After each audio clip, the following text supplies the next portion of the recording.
They took someone I love from me. I don't know about you, but I was raised to fight back. Great. You get us both killed. I'll pack light.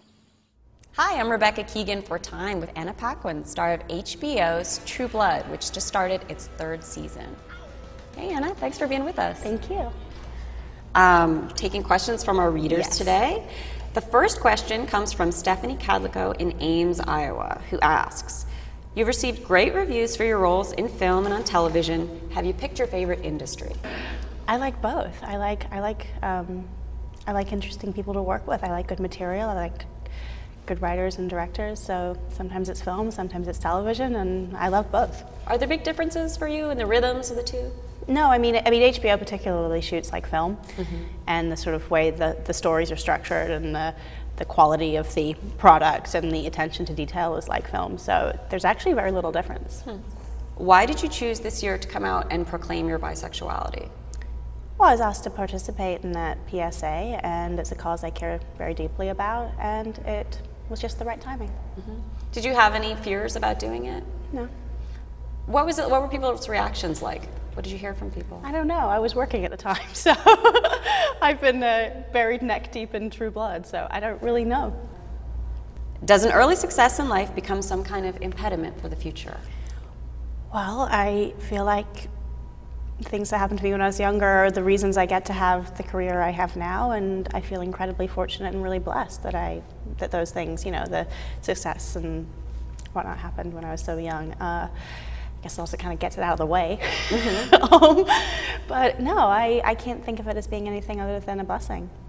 Is it somehow less scary for you to go through award shows and things like that because you experienced that when you were so young and maybe didn't even grasp the I mean, it's considerably less scary when you're not 11 years old. Was it scary at that time? Of course. I had no idea, you know, what it was sort of all about or why it was such a big deal. It was just really big and loud and overwhelming, and I was a shy kid from New Zealand, and this was not my world. So, you know, it's still a little overwhelming, but it's something that you actually can learn to enjoy. This question comes from Jordan Ditloff in Victoria, Australia, who says, I find the setting in America's Deep South contributes to the sense of danger below the surface in True Blood. Do you think the show would work as well in a more cosmopolitan setting? Well, I don't know if it necessarily has to be the South, but I feel like the small town sort of ruralness of it is quite important to the story.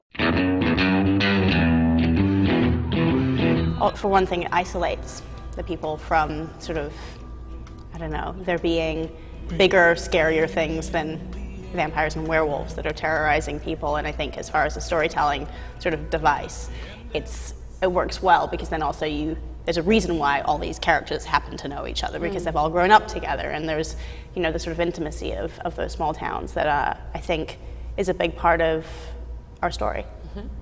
Where did you keep your Oscar when you were a kid, and where do you keep it now? Sock drawer, closet, beauty table, you know, thing, the mirror with the makeup in it now. Wait, so when you were a kid you kept it in your sock drawer? Yeah. Really? Why? I don't quite remember the exact rationale. I didn't really want to have it out on display. It sort of felt a bit ostentatious and sort of look at me, right. You know, which is not really my thing. You know, so tucked away. And now it's on your vanity. Yeah. This question comes from Tiffany Stockton in Las Vegas, who asks, how do you feel about all the extra attention that the paparazzi and the media have given you since the show started? Well, that's just part of the culture, you know, now and surrounding the entertainment industry, and it's just kind of part of the deal. So I think there's probably more interesting things to do with your time than watch me walk my dogs, but you know, it's not my life that I'm spending, you know, to be spent doing that. I probably wouldn't sit outside someone's house and watch them do mundane things, but what's the most mundane thing that you've been? I mean, you know, riding my bike and walking my dogs and going to the grocery store. You know, I guess that's interesting to some people, not really to me. I don't think. I'm sure there's someone doing something way more scandalous and exciting somewhere else, but hey, whatever floats your boat. So many of you on the show have beautiful accents. Do you find it hard to use a Southern drawl? Well, I've never gotten to work in my New Zealand accent or any accent that was sort of actually indigenous to me, so. I don't hear a New Zealand accent now, so is it? On the phone with my mom or my sister. Oh, really? That's when it comes up? Do you sound like one of the guys from Flight of the Conchords or something when you're? Probably not quite that Yeah. strong because I've lived away from home for a really long time now, but it's one of those things that comes back when I'm, or around Brits or Australians. I bet. I bet. It pops back up.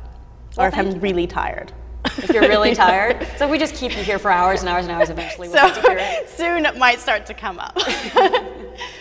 Well, thank you very much, Thank you Anna. so We really much. appreciate it. So nice. You think I'm that stupid? No, I think you're human. Don't underestimate me. Don't underestimate yourself. Your life's too valuable to throw away.